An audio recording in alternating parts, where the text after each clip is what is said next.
The bar examiners often test aspects of property transfers, including sales contracts, deeds, and titles. Most real property sales begin with a written contract. After an interval of time called the executory period, the parties conduct the closing, at which the buyer pays and the seller delivers title. The statute of frauds applies to sales contracts.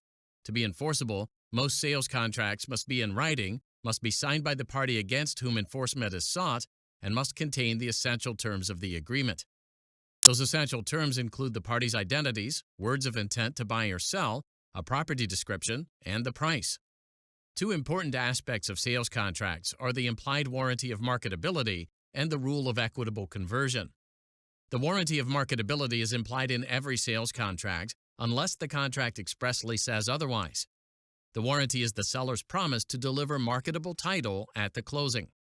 Title is marketable if there are no third-party interests, called encumbrances, that might interfere with the buyer's right of possession. But the warranty doesn't apply to encumbrances that the buyer agrees to accept. Under the rule of equitable conversion, the buyer is the property's equitable owner during the executory period before the closing. At the same time, the seller holds the equitable right to be paid the purchase price. Importantly, equitable conversion affects the risk of loss if the property should be damaged or destroyed during the executory period. The parties may allocate this risk for themselves in the contract, but the law provides some default rules if the contract is silent. In most states, the buyer bears the risk of loss during the executory period. If the property is damaged or even destroyed, the buyer nonetheless must pay the full price at closing. A minority of states place the risk of loss on the seller. If the property is damaged during the executory period, the seller must convey the property to the buyer at the closing with a corresponding price reduction, called an abatement.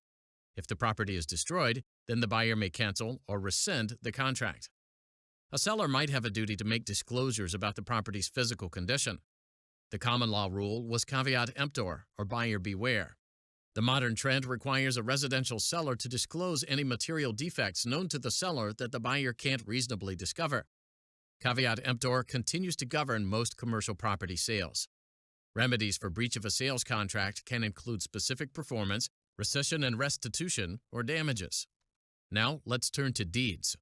The most common way to transfer real property is by deed. To complete a transfer, the grantor must deliver the deed and the grantee must accept it. Delivery occurs when the grantor demonstrates a present intent to immediately transfer the property, for instance, by relinquishing control of the deed. One way to deliver a deed is to physically hand it to the grantee. Another delivery method is to give the deed unconditionally to a third party to transmit to the grantee. Delivery is complete when the third party receives the deed because the grantor has relinquished control of the deed to make an immediate transfer. But delivery doesn't occur if the grantor reserves the right to retrieve the deed from the third party because the grantor still retains control over the deed. Finally, a grantor may deliver a deed by placing it with a third party to give to the grantee upon the grantor's death with no other conditions. This arrangement is sometimes called a death escrow. Instead of creating a death escrow, a grantor might try handing a deed to a grantee while telling the grantee orally that the deed won't take effect until the grantor dies.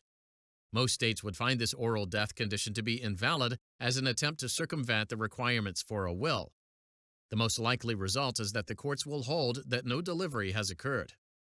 Finally, let's consider titles. Title is another term for someone's rights in a tract of land. So-called warranty deeds include a grantor's covenants of title. There are 6 such covenants.